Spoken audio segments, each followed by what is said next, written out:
দেশে কি বলক আসলো রে ভাই, দেখেন বলক দিয়ে কাজ করতেছে,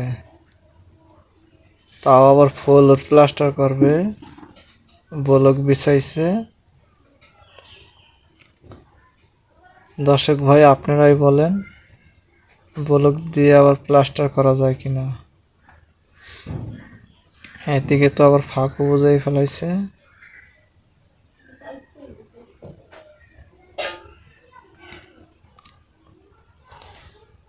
এই ফিলে কাজ করলে কি ভালো হয়?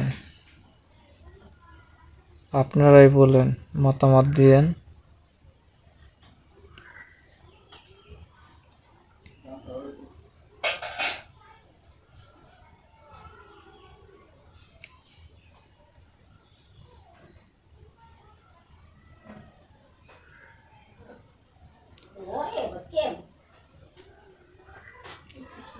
এই যে বালি আনতেছে।